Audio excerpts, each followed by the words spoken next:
Salmo de David. Dice: Jehová es mi luz y mi salvación. ¿De quién temeré? Jehová es la fortaleza de mi vida. ¿De quién he de atemorizarme? Es muy importante que le lea con los signos de interrogación.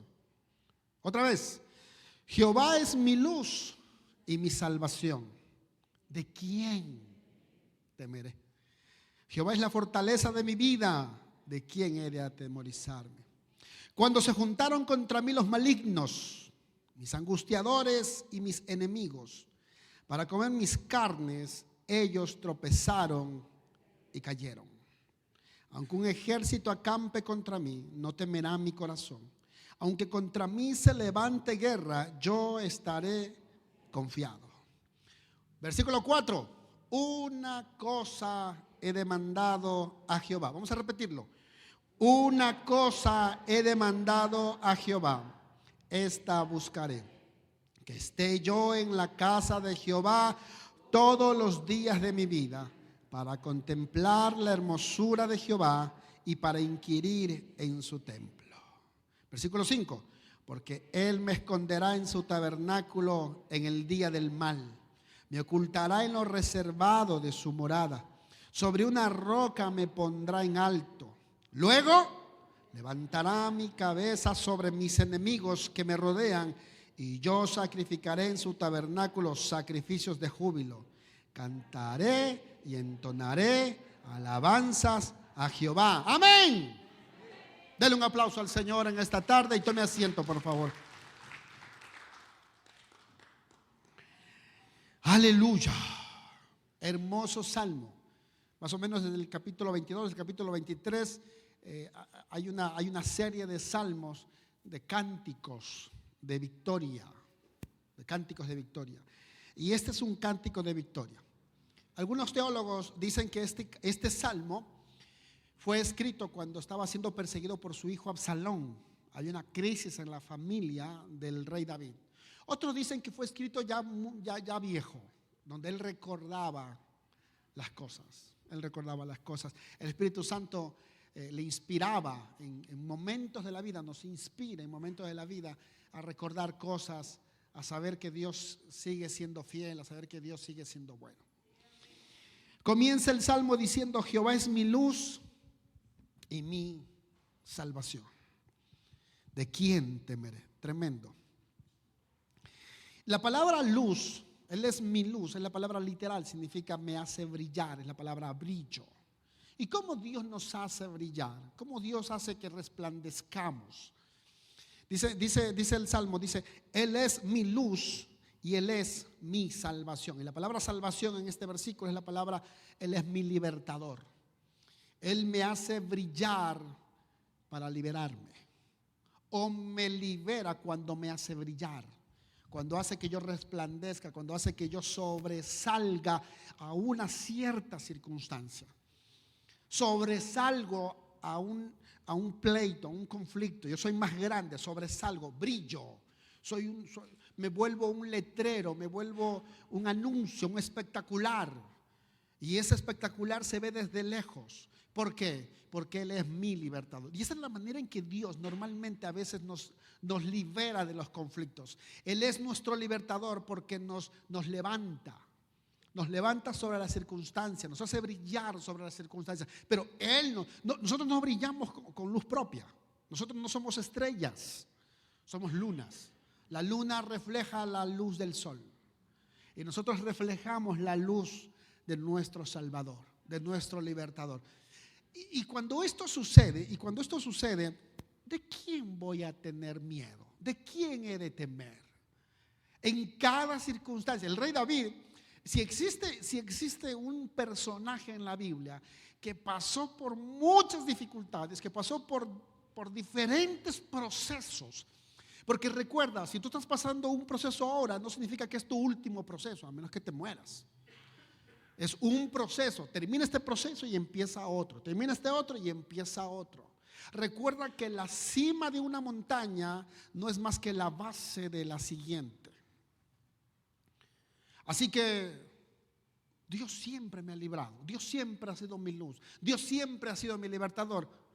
¿Por qué tenía miedo David? ¿Por qué su cuerpo sentía temor? ¿Por qué? Estaba siendo perseguido, estaba teniendo problemas económicos, había problemas familiares, estaba pasando por una crisis matrimonial. David pasó por crisis familiares como usted no tiene idea. Tuvo hijos, unos regijos. Y él no fue el padre que muchos quisiéramos ser. No. Él estuvo lejos de ser un papá perfecto. Un papá, él se falló en muchas áreas del matrimonio y como padre. ¿De quién he de atemorizar? ¿De quién voy a tener miedo? Me encanta esta palabra temer, porque esta palabra temer es sentirse desconfiado. Sentirse desconfiado.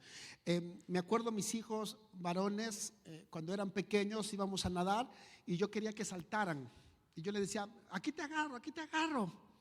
Y los bebés hacen así y como que no, pero soy su papá. ¿Usted cree que yo le iba a soltar? No le iba a soltar, yo no le iba a hacer caer ahí que se ahogara. Pero hay una naturaleza en nosotros, nacemos con esta naturaleza desconfiada, de temor. Hay un instinto que nos dice, desconfía, es tu papá o es tu mamá. Te va a dejar soltar. Y yo le decía, mi amor, tienes 2 añitos, no te voy a soltar. Te voy a agarrar. Y entonces el papá le enseña al hijo a confiar en él. Así que yo me acercaba más y más hasta que lo agarraba y decía, mira, no te va. Pero eso me pasó siempre, ¿no? Pasaron años para enseñar. El papá debe enseñar al hijo a que puede confiar en él. Si en algún momento yo le soltaba, él no hubiese podido confiar en su padre.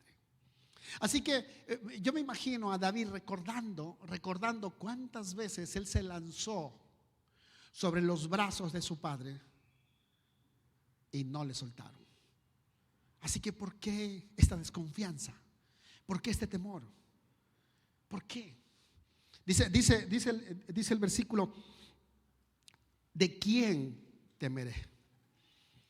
Significa desconfiado. Él es mi fortaleza.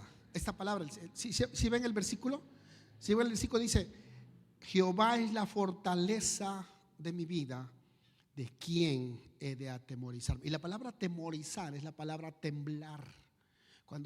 Una cosa es la desconfianza interna, otra cosa es cuando ese miedo interno se exterioriza y tiemblas, tienes un terror, lloras, tiemblas. Así, algo grave estaba pasando en la vida del rey. Algo grave estaba pasando cuando escribe este capítulo. Algo que le hacía temer mucho, algo que le hacía desconfiar mucho, algo que le hacía poner en tela de juicio la lealtad de su Dios. Así que el Espíritu Santo le dice, tranquilo, y le inspira. Yo me imagino el Espíritu Santo yendo al corazón de David y repite esto conmigo. Si yo he sido siempre tu luz, y yo he sido siempre tu libertador, y yo he sido siempre tu fortaleza, ¿por qué has de atemorizarte? ¿Te acuerdas el año pasado cuando no tenías para eso, cuando no tenías para el otro? ¿De dónde vino el dinero? ¿De dónde salió para la renta? ¿De dónde salió? ¿Acaso no fui fiel contigo? ¿Acaso no? Pero a pesar de estas cosas que nosotros pasamos, que nosotros vivimos, que nosotros experimentamos, esta carne, esta tierra, este polvo, vuelve a desconfiar. Vuelve a tener miedo. Y me encanta, dice, porque Él es mi fortaleza. Y la palabra fortaleza es la palabra refugio. Es la palabra habitación, que ahorita vamos a ahondar en esa palabra más adelante en los versos siguientes. Dice, si Él ha sido mi refugio, Él ha sido mi fortaleza, ¿por qué estoy temblando de miedo? Como que si alguien quiere matarme, como que si vinieran a matarme. ¿Por qué? Si Él antes me ha librado. Me libró de un cáncer, me libró de un SIDA, me libró de un divorcio, me libró de una cárcel. Ya lo hizo antes. Hombre, a mí no me sacó de Egipto literalmente, ni abrió un mar por la mitad, pero ha hecho milagros. Estamos vivos de milagros. Muchos de ustedes pudieron estar muertos. Muchos de ustedes pudieron estar en la cárcel, muchos de ustedes pudieran estar enfermos, muchos de ustedes pudieran estar con quién sabe dónde, pero están aquí en la casa del Señor. Tienen familia, tienen un porvenir, tienen un futuro, están saludables. Yo les puedo contar increíbles cómo Dios ha sido tan bueno, cómo yo olvidarme de todas esas cosas, si Él ha sido siempre mi refugio, si Él ha sido siempre mi fortaleza. ¿Por qué me tiemblan las piernas al momento de tomar decisiones? Al momento de enfrentarme a los desafíos de la vida. Así está escribiendo. Así, escuchen bien, el Espíritu Santo le está animando al rey David, que está escribiendo lo que el Espíritu le está diciendo. ¿Por qué tienes miedo, David, si yo he sido tu luz y tu salvación? ¿Por qué estás temblando de miedo si yo he sido tu fortaleza? ¿Por qué, manada pequeña, estás con miedo, frustrado, amargado, entristecido, decepcionado, si yo te he hecho brillar en otras ocasiones? ¿Acaso piensas que no te voy a hacer brillar en esta ocasión? ¿No te acuerdas en el 22? ¿No te acuerdas en el 21? ¿No te acuerdas en el 20? Cuando estabas a punto de divorciarte. Oye, es otra crisis que estás pasando en tu matrimonio, pero yo te voy a hacer brillar. Yo también te voy a dar mi salvación. Yo también yo me voy a coronar como tu libertador. ¡Wow! Tremendas noticias. Versículo 2. Cuando se juntaron contra mí, y aquí sigue recordando, el Espíritu Santo le sigue recordando a David. Cuando se juntaron contra mí los malignos, que son malos. Malignos vienen de malos. A propósito, el hebreo de maligno, el hebreo de malignos es diablos, demonios. Algo demoníaco, son malignos. O sea, cuando se juntaron en el pasado, malignos, angustiadores, son presiones psicológicas que te quitan el respirar. ¿Y ahora cómo le hago? ¿Y ahora? No se deje distraer. Estos son los angustiadores que vienen a cobrar la renta, que vienen por la deuda, que vienen en motitos, que vienen en carritos, que vienen en cartas, que vienen vestidos de amarillos, de azul, de rojo, de lo que sea. Vienen con títulos de licenciados, vienen con títulos de abogados, vienen con demandas, son presiones mentales, angustiadores. Entonces, y mis enemigos, gente que quería el mal. A veces tú no sabes quién te quiere mal. A veces tú no sabes, probablemente el que está a tu lado o la que está a tu lado. Yo por eso le digo a Tony siempre, tú prueba primero la comida y luego yo. Cuando se juntaron los malignos, los angustiadores y mis enemigos para comer mis carnes, ¿qué pasó? Yo me imagino David recordándose, ¿sabe de quién? Por la frase que dice, querían comerme, devorar, esto sinvergüenza. Se acordaba del gigante. ¿Se acuerdan del gigante Goliat? Le dijo, trae tus carnes hoy y daré a los perros, y les daré, y serás comida a los perros. ¿Te acuerdas que tú eras un muchachito? No tenías más de 14 años. Probablemente tenía entre 12 a 15 años cuando David se enfrentó a Goliat con 5 piedras. Y una Honda. Me imagino al Espíritu Santo recordándole, ¿por qué tienes miedo? Si cuando eras un neófito, si cuando eras inexperto, si cuando eras un nene, cuando no sabías nada, yo te hice brillar. Ahora que estás viejo, ahora que conoces, ahora que sabes, ahora que has crecido, que eres maduro, ¿por qué te abates? ¿Por qué te angustias? ¿Por qué no tienes paz en tu corazón? ¿Qué es lo que pasa? ¿Qué es lo que sucede? ¿Y qué pasó con estos gigantes? Tropezaron y cayeron. Y la palabra caer aquí significa que se despedazaron, se hicieron trizas, como una estatua de sal, como una estatua de hielo. ¡Pah! Cayó y se rompió. Así que tus enemigos, tus angustiadores, los malignos que quieren hacerte daño, tropezarán de la misma manera que tropezaron en el pasado.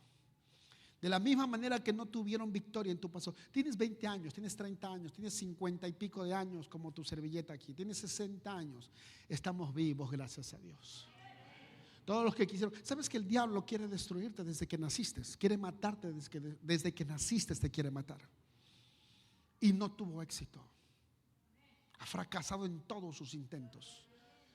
Ha querido destruir tu matrimonio, ha querido destruir tus hijos, ha querido destruir tu futuro y el futuro de los tuyos, pero no ha tenido éxito. Y de la misma manera que Dios te dé victoria en el pasado, Él te dará victoria en el presente y te dará victoria en el futuro. ¡Amén! A ver si se despiertan.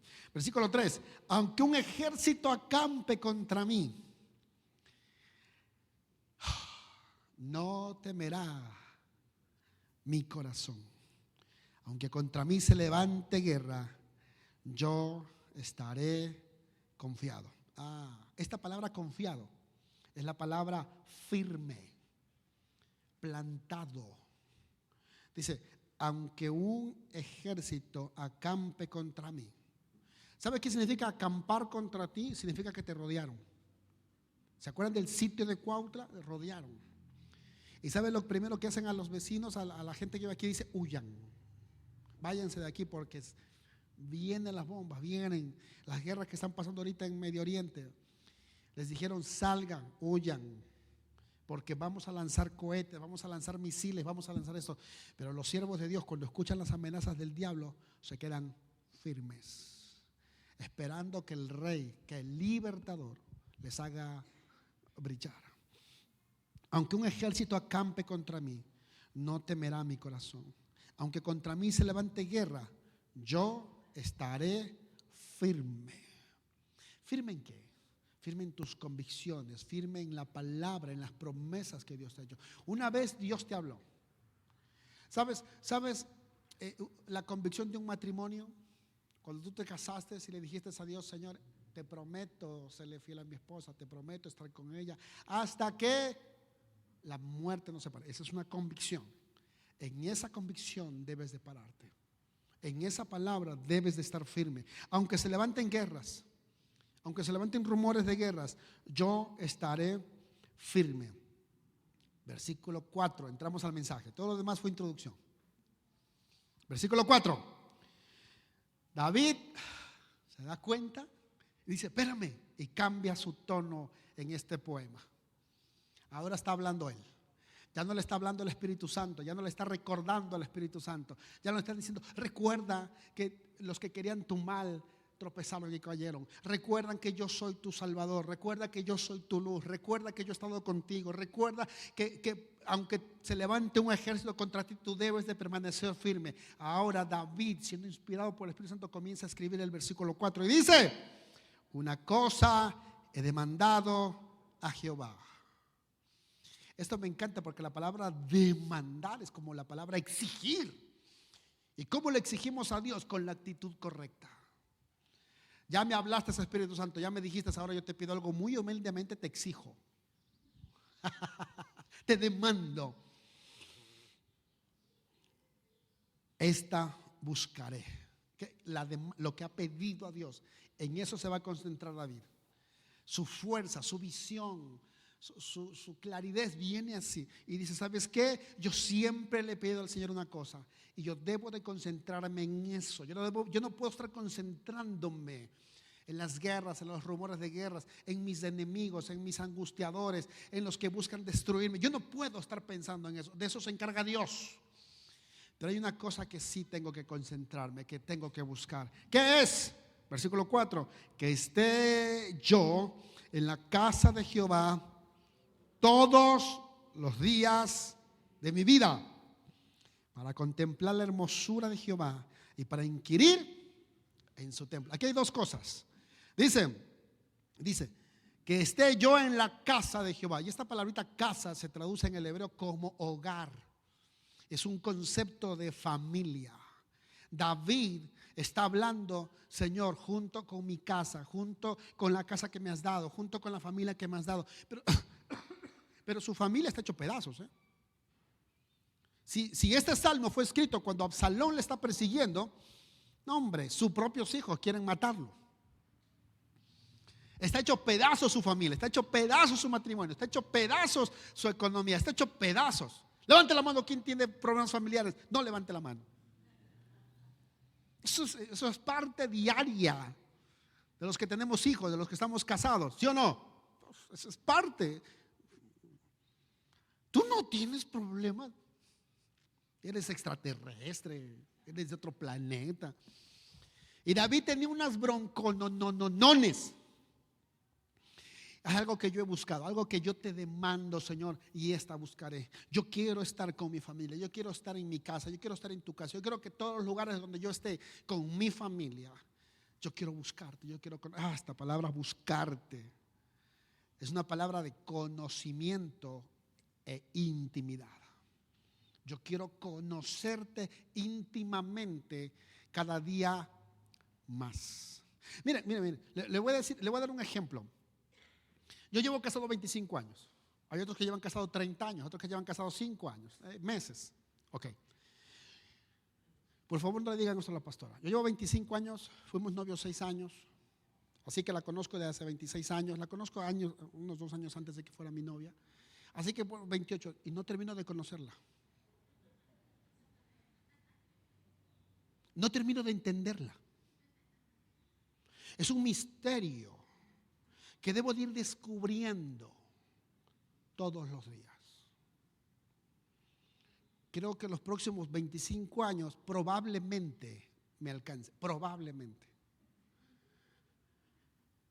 Y nos amamos, nos queremos, la conozco bien, digo yo, pero no es cierto. Me encanta sorprenderla, pero no siempre lo consigo. A veces se sorprende que yo lave un plato y dice, wow, el ungido de Jehová está lavando un plato. Y yo como buen ungido ahí los dejo y me voy. No es cierto. A veces lo sorprendo con un chocolate. A veces, hay otro chocolate. ¿Qué quieres? Miren, la comunión con el Señor es parecida. Mientras más nos acercamos a Él, pensamos que hay más cosas que descubrir de Él. ¡Wow! Llevo conociendo al Señor hace varios años. Llevo escudriñando, estudiando las Escrituras y yo sí digo, Señor, que tanta falta me hace conocerte. El otro día escuchaba a un pastor que dio el significado de los primeros 10 hombres famosos de la Biblia y al final leyó un poema y dijo, ¡ah! ¿Cómo? ¿Estaba ahí? Impresionante, digo, wow. Le dije, mándame eso. Me dijo, no. Le dije, pastor envidioso. Estudia, me dijo. Yo no sé si yo alguna vez les he dicho, pero sí me dolió. Hay una cosa demandada de Jehová, esta buscaré, que esté yo en la casa de Jehová todos los días de mi vida.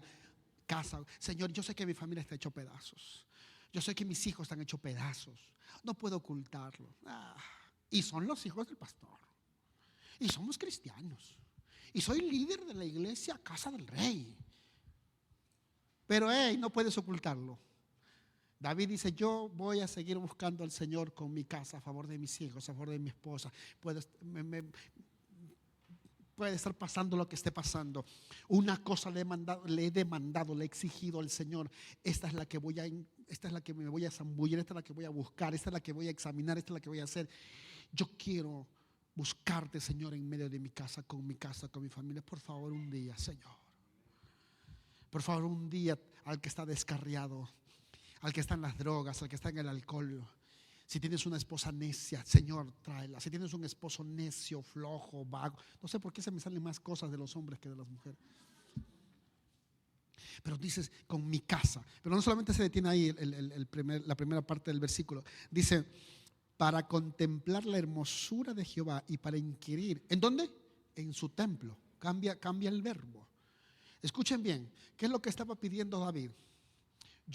Mi familia se ha hecho pedazos, mi hijo quiere matarme, me estoy a punto de divorciarme, pero en alguna de esta horrenda situación yo quiero ver tu hermosura, yo quiero ver tu belleza, yo quiero ver, a ver, ¿cómo arreglas esta cosa tan fea, tan horrible que está pasando en mi familia? Tan terrible que está pasando con mis hijos, tan terrible que está pasando en mi matrimonio. ¿De dónde, cómo le vas a hacer para embellecer esto, Señor? ¿Cómo le vas a hacer esto? Y no solamente quiero ver la belleza tuya en medio de esta circunstancia, sino también yo quiero inquirir. La palabra inquirir es la palabra examinar. Esta palabrita examinar, yo me imagino a David estudiando, analizando y diciendo cómo Dios hizo esto. Que alguien me explique cómo Dios pudo traer belleza en medio de un drogadicto.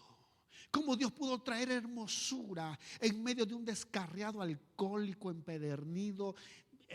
Cómo Dios lo pudo hacer bello. Alguien que es mentiroso, que es ladrón, que es sinvergüenza. Cómo Dios, Señor, y ya lo vemos así bello. Pero David dice, ahora yo quiero entenderlo, yo quiero inquirirlo. Y el lugar para inquirir, el lugar para examinar cómo lo hiciste, es el templo. Y la palabra templo, supuestamente aquí, en este momento que escribe David, no existía el templo de Salomón. No existía el templo. Así que ahí a lo mejor está viendo el futuro, a lo mejor está viendo, no sé, pero él decía, ya David estaba viendo el templo, porque el corazón de David estaba construir un templo. O sea, Señor, un lugar para adorarte. Yo quiero tener un lugar exclusivo para adorarte, Señor. Ya no quiero que vivas en tiendas de campaña. Yo quiero hacerte un templo, Señor, donde tu presencia esté. ¿Cómo hiciste para que tu hermosura y tu belleza sobresalieran en medio de esta situación? ¿Cómo lo hiciste, Señor, para hacernos brillar si el hombre está más negro en su alma, está más oscura en su alma? ¿Cómo hiciste para que brillara? Versículo 5. Aquí viene el porqué. David quiere entender. David dice, yo voy a inquirir, yo voy a examinar cómo lo hiciste. Porque yo quiero entenderte, Señor. Yo quiero entenderte. Quiero saber cómo trabajas, cómo funciona. Versículo 5 dice, porque Él me esconderá en su tabernáculo. ¿Qué día? ¿En qué momento? Dice el versículo, en el día del mal. En el día del mal. No me estoy inventando. Si usted no tiene su Biblia abierta, ábrela. Dice, porque Él, y esta palabra me esconderá, es como ya me escondió antes, como ya me libertó antes, en el futuro inmediato lo va a volver a hacer. Y esta palabra tabernáculo habla del tabernáculo de Moisés, la tienda de reunión. Voy a entrar por sus atrios. ¿Sabes por qué era el lugar más seguro del planeta Tierra ahí? Porque estaba la presencia de Dios ahí. Y el pecador que se atreviera a entrar ahí moría. Dios lo mataba. Dice, tú me has escondido en tu tabernáculo en el día del mal. Me ocultará en lo reservado de su morada. El tabernáculo tenía el lugar santo y el lugar santísimo. No solamente va a hacer que yo entre al tabernáculo, sino me va a llevar al lugar santísimo. Sobre una roca me pondrá en alto. Déjenme explicarle un poquito este texto, ¿les parece? Aquí va. ¿Dónde estoy? Aquí está. Tabernáculo, el lugar de reunión, el lugar de la presencia del Señor. Cuando habla de su morada, del lugar santísimo, había una arca. Se conoce como el arca del pacto. ¿Y sabe lo que había dentro del arca del pacto? Habían tres cosas. Había maná, que simboliza la provisión de Dios. Había la vara de Aarón, que significa avivamiento o volver a la vida. Y había, ¿qué más? Y las tablas de la ley. Las tablas de la ley hablaba de la ley de Moisés, que Dios le dio a Moisés. Todos somos pecadores. Y la ley exigía que la paga del pecado es muerte. Esta arca del pacto tenía una mesita sobre que estaban 2 querubines y se llamaba la mesa del propiciatorio. Una vez al año entraba el sumo sacerdote con un vaso de sangre. La razón por la que entraba el sacerdote era por eso. Y llegaba y entraba a la mesa y ponía sobre la mesa del propiciatorio la sangre de un sacrificio. Lo que le estaba diciendo el sumo sacerdote era todo una logística. Se le amarraba eso aquí, se movía. Él primero se bañaba, el primero se por él, porque él era el primer pecador, decía Señor. Y entonces él entraba con la sangre, ponía sobre el propiciatorio y le estaba diciendo: Dios, yo sé que tu ley exige que todos los pecadores mueran. Aquí te traigo la ofrenda, aquí te traigo el sacrificio, aquí te traigo la sangre de un cordero, de un sacrificio vivo.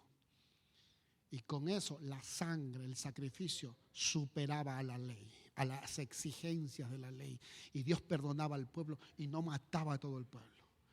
El sacerdote salía, todo el mundo estaba persignándose, preocupado, diciendo: ¿qué va a pasar? ¿Qué va a suceder?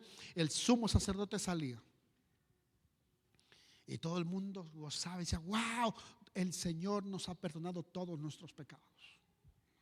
Y hacían fiesta, decían. Hoy en día,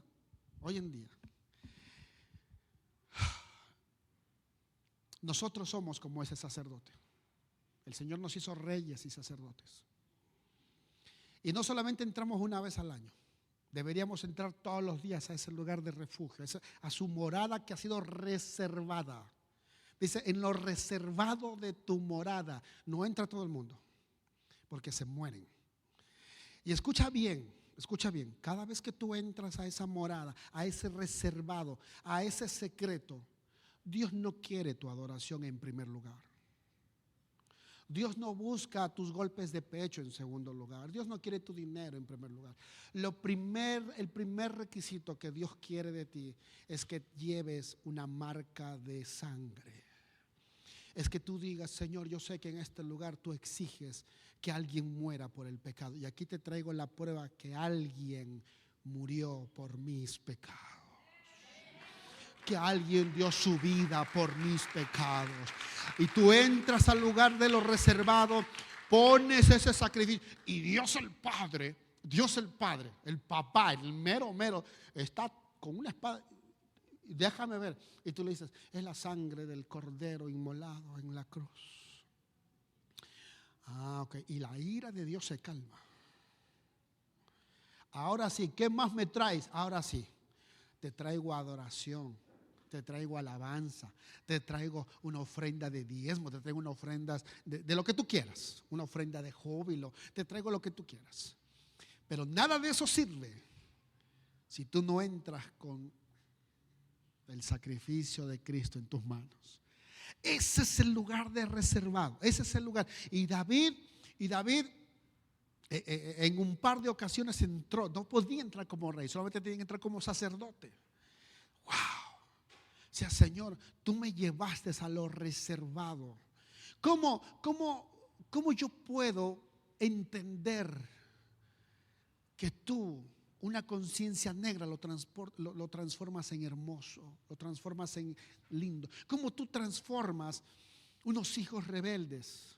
¿Cómo tú transformas un matrimonio que está con la carta de divorcio ya por ser escrita, por ser firmada? ¿Cómo transformas un lamento en gozo? ¿Cómo transformas esto cuando entras al lugar de lo secreto, llevando una copa de sangre? La sangre de Jesús de Nazaret. Transforma todo, cambia todo. Entonces el Señor también te tiene unos regalitos ahí. Dice: ¿sabes cómo yo te he ocultado? ¿Sabes cómo yo te he mantenido? ¿Sabes cómo yo te he dado victoria? Porque cuando entras al lugar santo y tú entras con la sangre, no solamente tienes vida, no solamente vives, sino yo te tengo aquí el maná. Yo te tengo aquí la provisión. No te va a faltar el pan. ¿Cuál es tu problema, querido? La provisión, aquí hay. Aquí está la provisión. ¿Saben lo que significa la vara de Aarón? Que reverdeció. que algo que estaba muerto tomó vida de la noche a la mañana, en un minuto. Que algo que no podía dar fruto, alguien que no podía dar fruto, de repente da fruto. La vara de Aarón era un palo seco, inerte, muerto. Y el Señor lo hizo reverdecer así. ¿Qué significa? Que el Señor, cuando tú entras a lo reservado, te va a poder dar la capacidad de dar fruto. ¿Cómo Dios me hizo brillar? Volviendo al versículo 1 del capítulo 27 del Salmos. Tú eres mi luz y mi salvación. Tú eres la fortaleza de mi vida. Tú siempre has sido, Señor, tú siempre me has guardado de mis enemigos, de mis angustiadores, de los males, de los demonios, de los diablos que se levantaron contra mí. ¿Cómo hiciste eso? Porque me llevaste a tu tabernáculo. Porque me escondiste en tu reservado. Porque allí me hiciste dar fruto. Porque en ese lugar me diste la provisión. Nada de eso hubiese sido posible si yo entro con las manos vacías. Debo entrar marcado de rojo, bañado de rojo, bañado con la sangre del Cordero. Déjame decirte eso.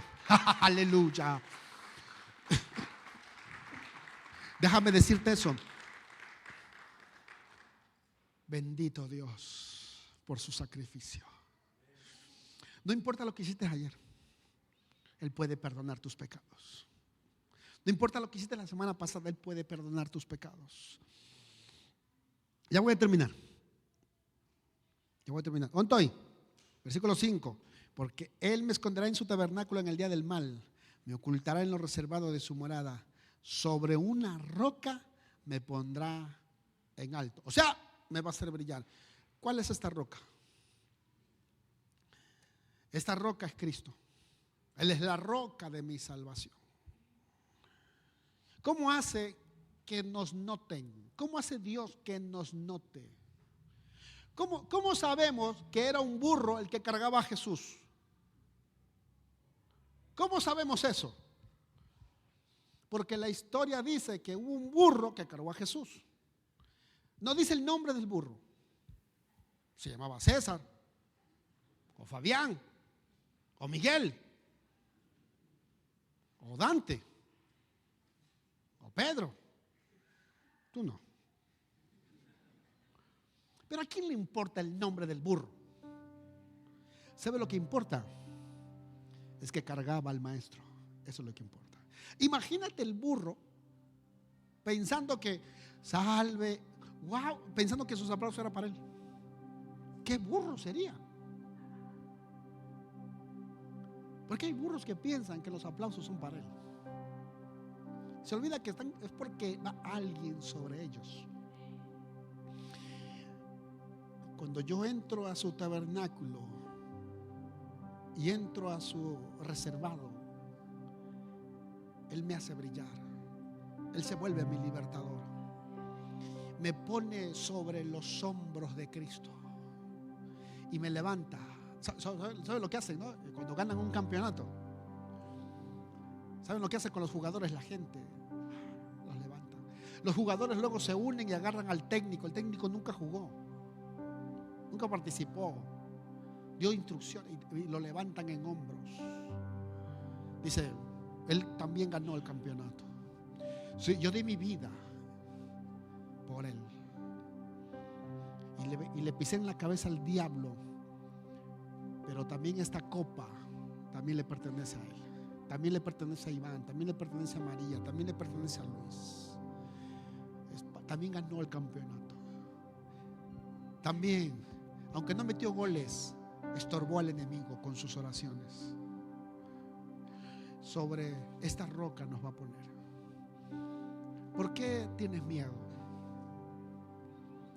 ¿Por qué tiemblas del mañana, del futuro? Yo sé que nuestra ciudad está pasando por tiempos muy complicados. Es innegable. Pero nosotros somos el pueblo de Dios. Iglesia, ¿no escuchaste? ¿No escuchaste? Yo sé que estamos viviendo en una ciudad que está pasando por una crisis de seguridad histórica. un estado que está pasando por la crisis de seguridad histórica, terrible. Pero nosotros somos el pueblo de Dios. Nosotros somos el pueblo de Dios. Sobre esta roca me pondrás en alto. Señor, tú me vas a cargar en tus hombros. Tú me vas a hacer brillar. En algún momento, Señor, me vas a hacer brillar. Y mis enemigos conocerán tus victorias. Que tú no libertas con espada ni con lanza. Tú libertas con tu espíritu. Tú liberas con el poder de tu palabra. Tú liberas con el poder de tu misericordia, con el poder de tu amor. Versículo 6, y termino. Ya se terminó el mensaje. Luego que todo esto pase, levantará mi cabeza sobre mis enemigos que me rodean. Esto es tremendo. El Señor va a levantar tu frente, va a poner en alto tu dignidad. Tu dignidad nunca va a ser tocada. No permitas eso. Y en consecuencia, en agradecimiento, yo sacrificaré en tu tabernáculo sacrificios ¿de qué? De júbilo. Cantaré y entonaré alabanzas a Elohim.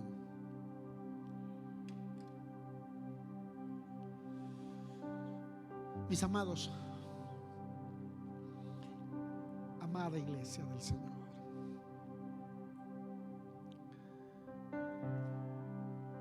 ¿por qué tienes miedo?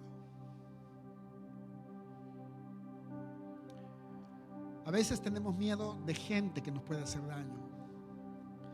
A veces tenemos miedo hasta inclusive de una promesa que nosotros hacemos. Y por eso ya no prometemos, porque tenemos miedo de fallar. Y el Señor dice: ¿acaso yo no te he ayudado a cumplir tus promesas? Cuando vinieron tus enemigos, tus angustiadores, tus enemigos, pidiendo tu carne, pidiendo tu vida, ¿acaso yo no te libré? Tú estás aquí porque Dios es grande. Tú no eres un milagro. Tú estás aquí porque Dios ha sido bueno.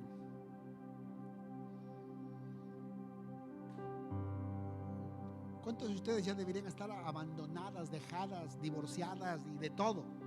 Pero Dios ha sido bueno, porque tienes un carácter. Ni tu mamá te aguanta. Pero Dios ha sido bueno. Pero Dios ha sido bueno.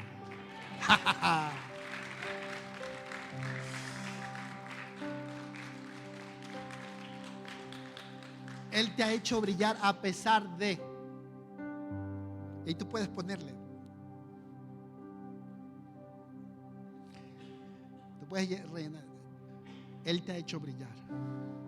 Y en cada metida de pata, Él ha sido tu libertador. Él ha sido tu salvador. ¿Ustedes creen que hemos pagado el precio para estar aquí? Nos asaltaron más de una vez. Nos han asaltado, nos han secuestrado más de una vez. Han amenazado a mi familia. Hemos recibido llamadas telefónicas amenazantes, de lo que usted puede imaginarse. Y no de ahora, años. Y sí tengo mello, pero no somos cobardes. Debemos de seguir trabajando, debemos de seguir produciendo, debemos de seguir caminando. Porque si en el pasado Dios nos libró, Él no ha cambiado. Él sigue teniendo su tabernáculo. Él sigue teniendo su reservado para mí. Él sigue teniendo su clínica para nosotros. Él me va a seguir poniendo sobre sus hombros. Ponte de pie, por favor.